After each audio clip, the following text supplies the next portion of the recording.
afternoon, class. Good afternoon, teachers. Again, good afternoon, class. Good afternoon, teachers. Wow, I love the energy. But before anything else, we would like to introduce ourselves first. I am Teacher Joy. Together with me are my co-teachers. I am Teacher John. And I am Teacher Gia. I am Teacher Ted. And we are your teachers for today. So, remain standing because we have our opening prayer.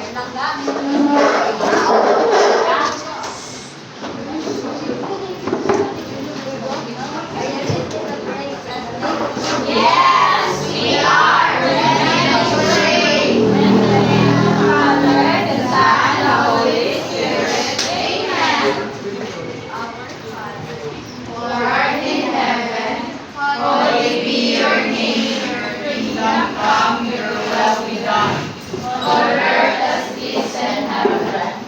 Give us this day our daily bread, and forgive us our sins, as we forgive those who sin against us. Do not bring us to test, but deliver us from evil. Amen.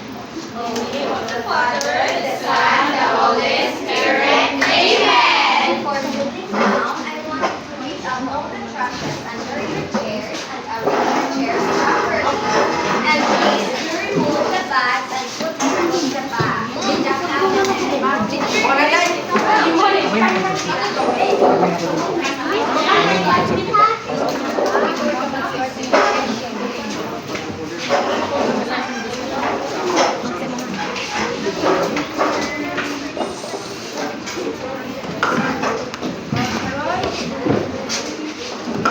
Oh, just punch me.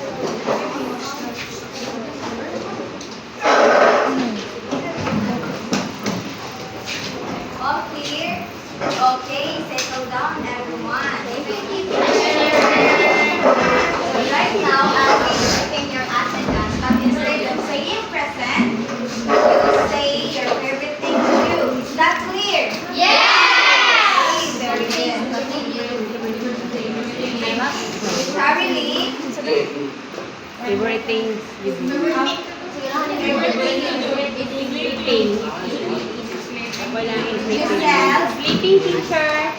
Seidel, Sleeping. George, Sleeping while upside down. Tristan, Mariette, Irene, Giselle, Sheila, Sleeping. Joyce Hart, Richie, Kimberly, Gian, Amanda, Janice, Gina Lee, Mary Rose, Crystal Jade, Dancing. Debbie, Karin, Despy, Althea Shane, Irish, Toki, Anne Shively, Judeline, Julina Shane,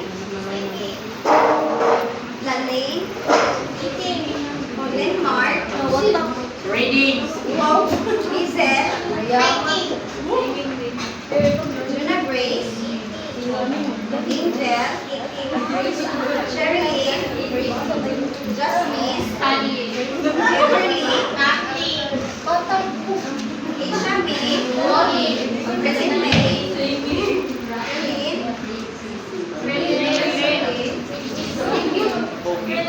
Rina May, The Iris, Winning. Whisper,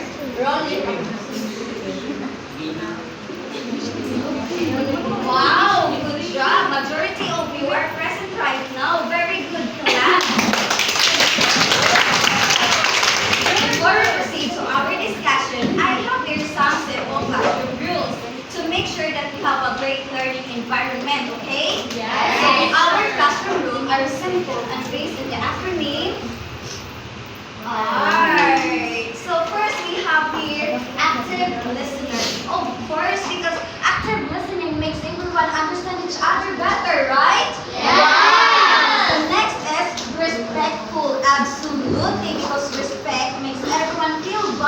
and safe. Are you agree with that? Yes.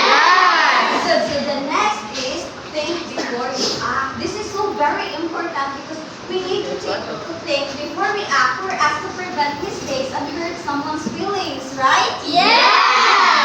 So the last one is stay safe, of course, because staying safe protects us from harm, right? Yes. Do you have any questions or clarifications regarding to our classroom rules before we move on? Since everyone understands our classroom rules, so let's proceed. So, before we start in for our formal discussion, so I request everybody to please stand up. Then shake your hands, shake your body, Buddy. then stretch your arms. Stretch your arms. Then bend your body. Stretch your neck. Bend your neck. Then jumping jacks. Jump. Wow! Okay, so please sit down. Thank you, teacher. So since everyone is feeling awake today, so do you want to play a game? Yes! Since all of you are now beside that, ready to play again, so I have here a game called Duck Race. So this game is that each one of you has one different ducks. Okay, so each of you has a duck. Then this ducks is all of your ducks here will going to have a racing.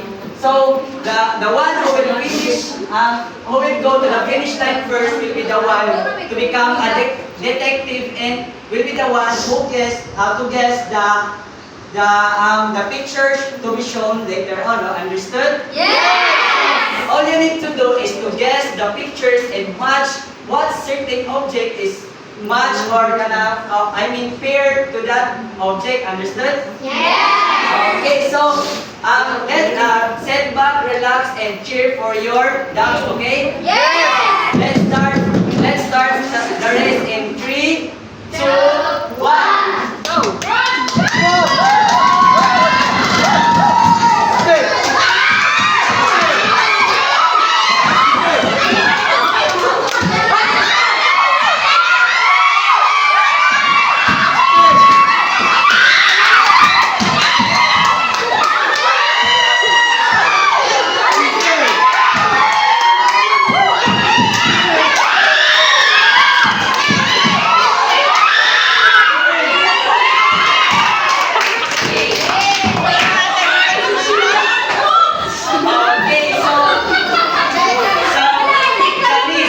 Okay, please stand up.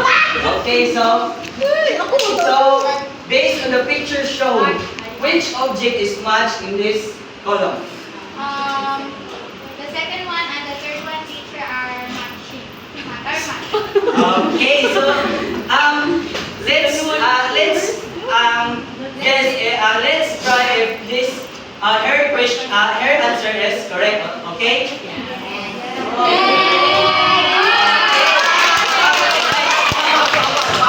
Let's start another race again.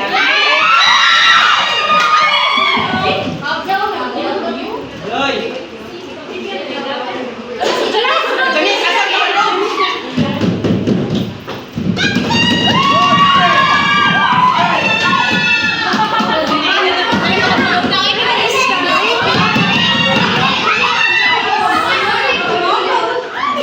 Bantay ang ina mo na. Oy, Glenn, ikaw lagi na lang.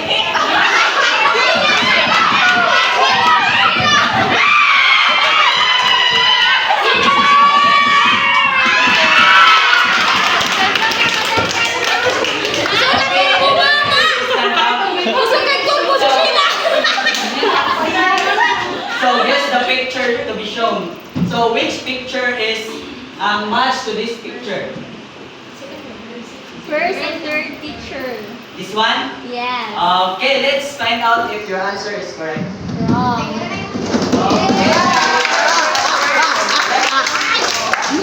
So let's start another race again, okay?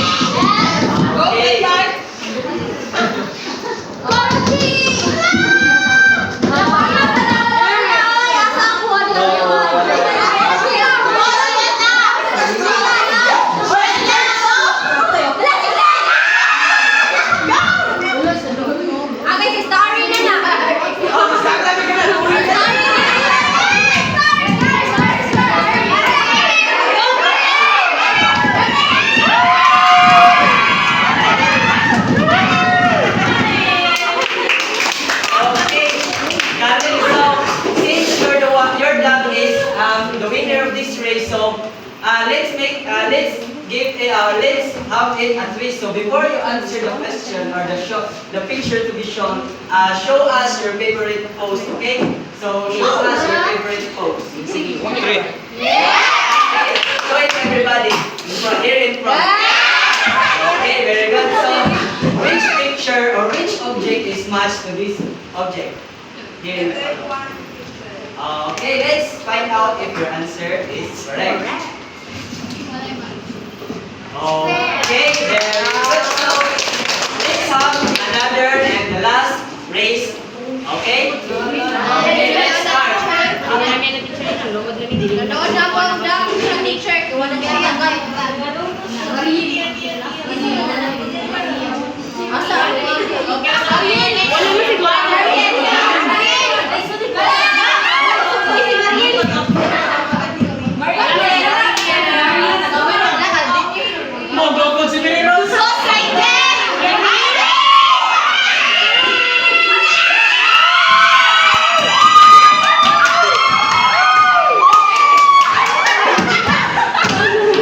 Okay, Irish, please. Okay, Irish, before you answer the picture to be shown, so can you please show us your favorite dance moves? Okay, very good. So, based on the picture here, which picture or which object has matched to this picture? Okay, so let's find out if your answer is correct. Okay, very good. So, since all of the 4 winners got the correct answer, so let's give them a round of applause, okay? Okay, so did you have fun with the train quiz? Yes! Right, it's so nice to hear that. Now, the chair!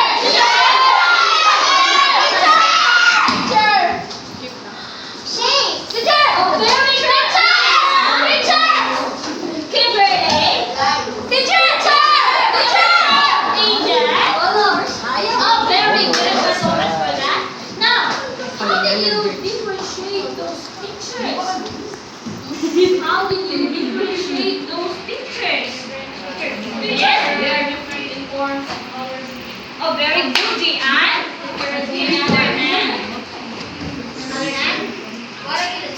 Yes, okay. Different formation. Oh, yeah, very good. Oh, very good. So much for that. How did you, do you think that those pictures are related to ours? Teacher! Yes, teacher. Kay kuan man, like mga shapes, ang shapes kay part man sa element sa Oh, art. very good, Mister. Irish? Do you think that those pictures are related to ours? Yes, because one picture, like for example, manang heart picture, one of the Oh, very good, very good. I think they should know because I think shapes are not later. So let's find that out together later.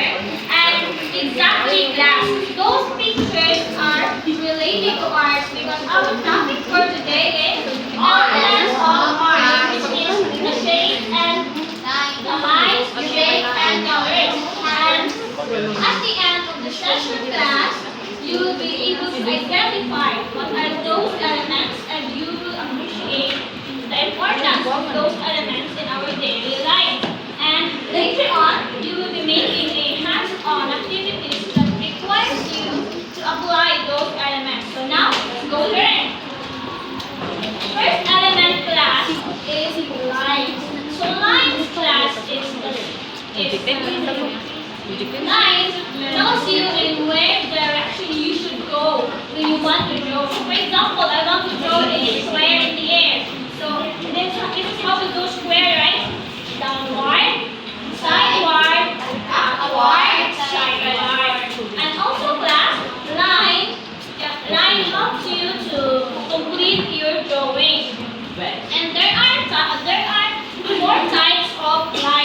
Paborito ang cellphone, di mo na ang cellphone kay circle.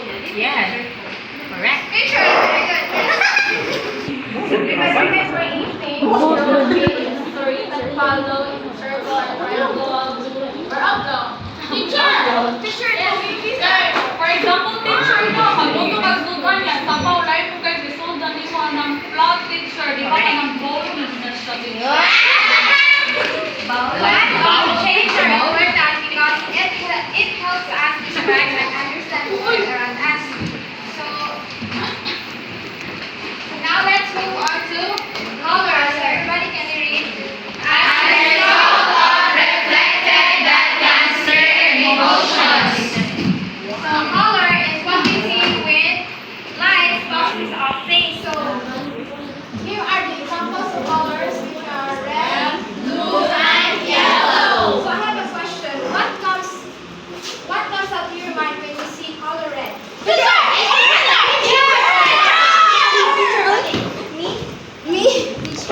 Color red sound.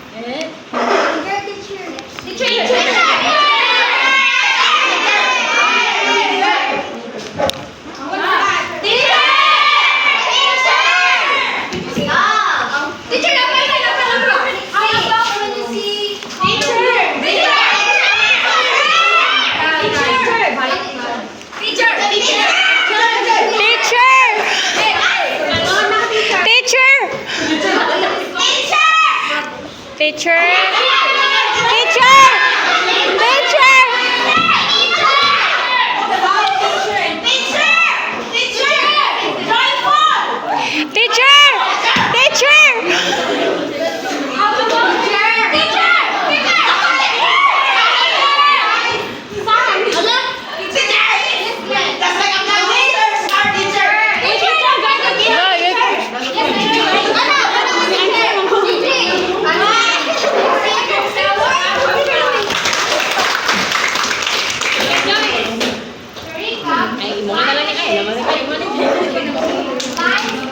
Colors and shapes are the elements of arts and are the different types of arts.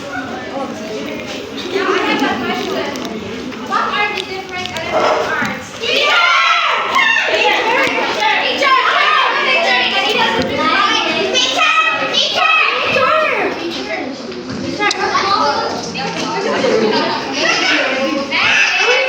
What are the different primary colors?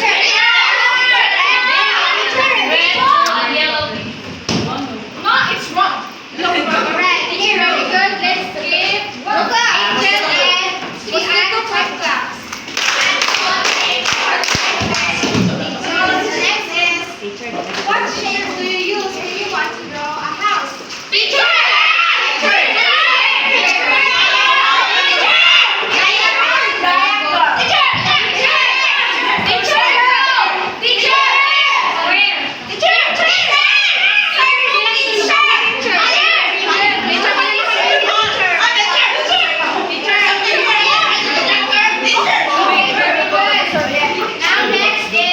Di man ko What tawagan color do you get when you mix red and blue?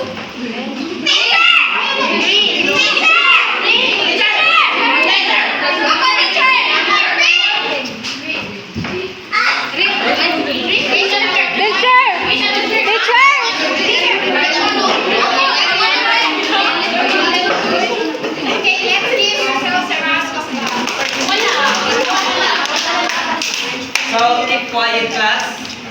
So, in this juncture, let's show your creativity by answering this paper. So I have here the special pictures, and all you have to do is to connect all the dots in color with your favorite colors, and then I will pick 3 random students to show their artworks here in front, and they will explain what how they understand in the pictures that they draw or they color. Understood?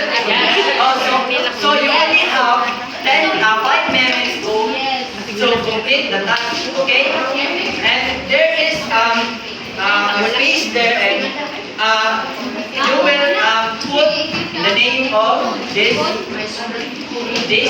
shape or object here. Understood? Okay, very good. So, kindly please sit properly so that I can start. And also, please reading your pens, pencils, and coloring materials. So, your pens, coloring materials are ready? Okay, let's distribute it.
Dog. Anong no?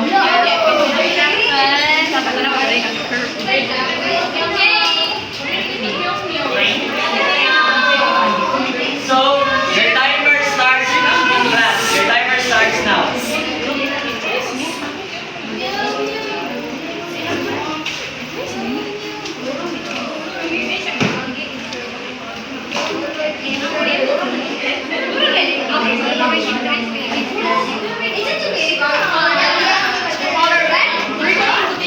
It's okay because you can draw anything which is comfortable to you.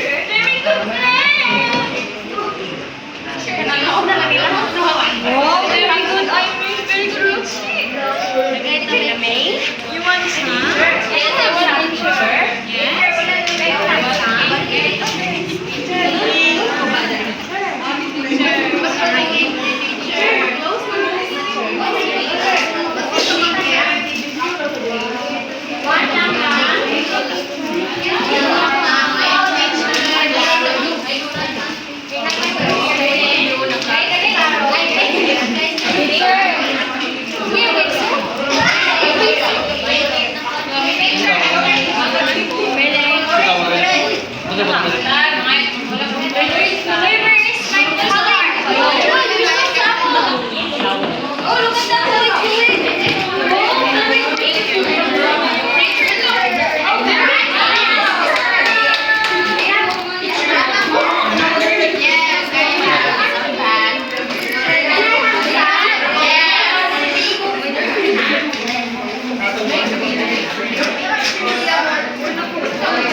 Keep quiet.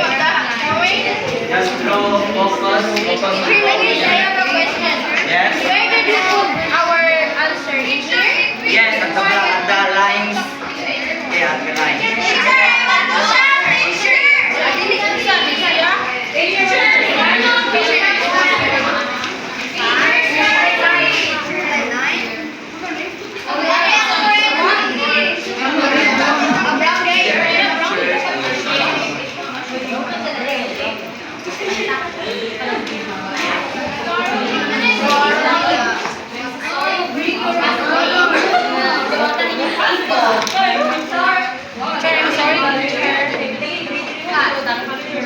Crystal.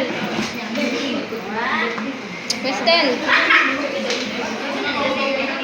Kita mo rin.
Teacher, Oka, look at my work.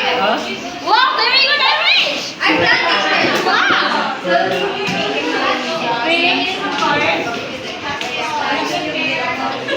Teacher, teacher.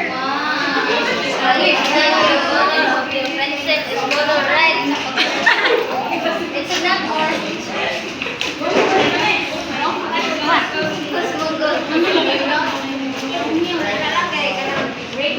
Take gold.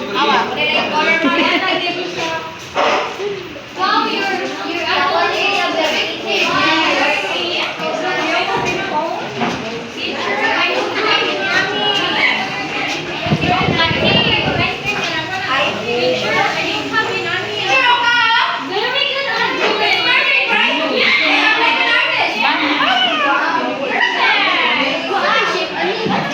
So, you only have 1 minute left.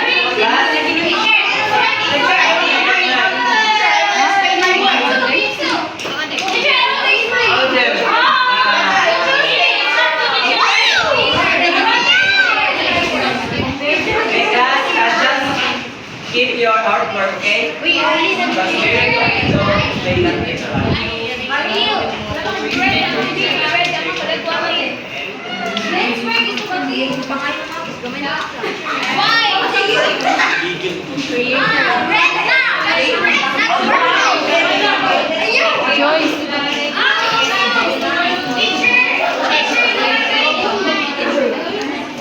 Yes, very good. That's nice.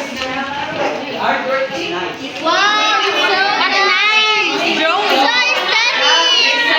Listen, get quiet. So, yeah, the time is up. So, are you all done? Okay, are you all excited to show your Okay, very good. So, in choosing students to explain, so let's use what we used earlier, which is the grade. Okay? So, cheer for your duck so that you have the chance to explain your artwork here in front, okay? Okay, let's start in 3, 2, 1.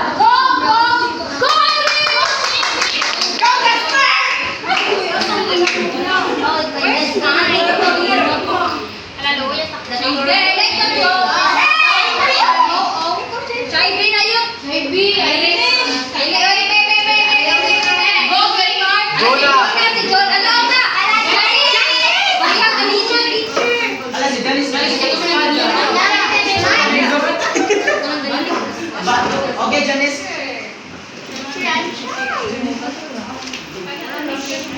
Okay, Janice, come here in front.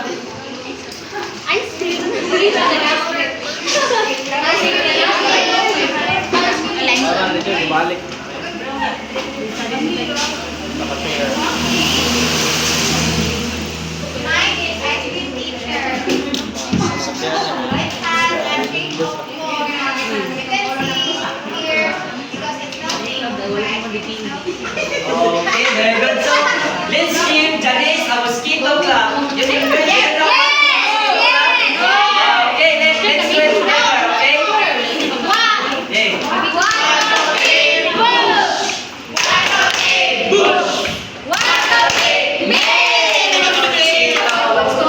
next.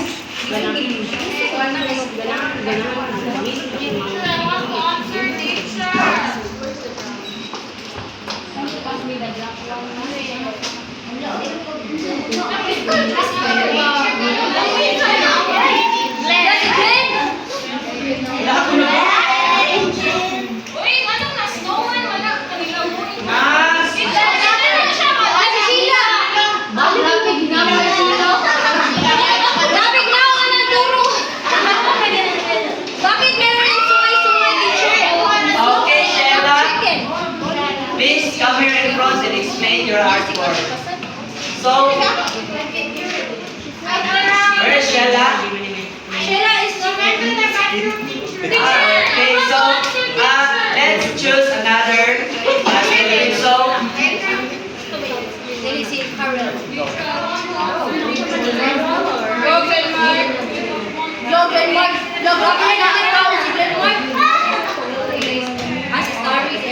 Sorry.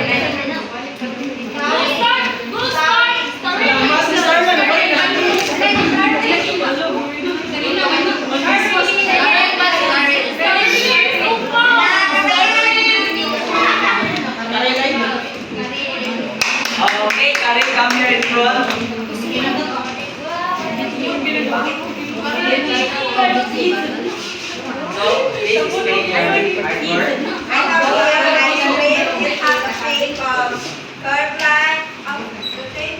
One is triangle, then diamond, then circle, then cloud, then a line is not a curve, not a triangle. Okay. So let's give Karel Indonesia Club. Do you know what is Indonesia Club? Okay, okay. So first you need to run. 1, 2, 3, very good. 1, 2, 3, very good. 1, 2, 3, very good, very good, very good. Okay, let's do it together, okay? One clap.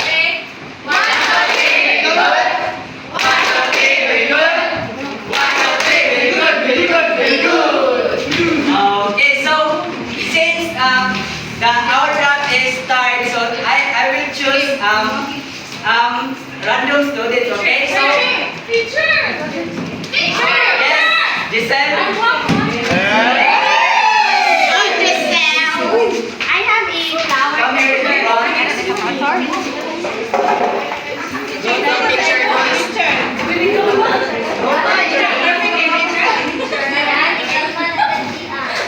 So I have a flower. So kanito ang makikita natin dito is na rectangle and then kanina is circle. Yan. Curve. If baliho lang to, kanito ang curve. And that's all. Okay, very good, sir. Please, let's give Giselle a round of applause. Okay. Teacher! You want to ask? Yes, Giselle. Teacher, I have here a house, and there's a line. There's a horizontal, a diagonal, and there's a square, a rectangle also. And Okay, teacher, the color of my house is green is the top, red is the window, and the window is color yellow, and the door is color brown. Okay, very good. So, Teacher is purple. yes, very good. So, it is very clear that Hazel understood our topic for today. So, let's give Hazel a big round of applause.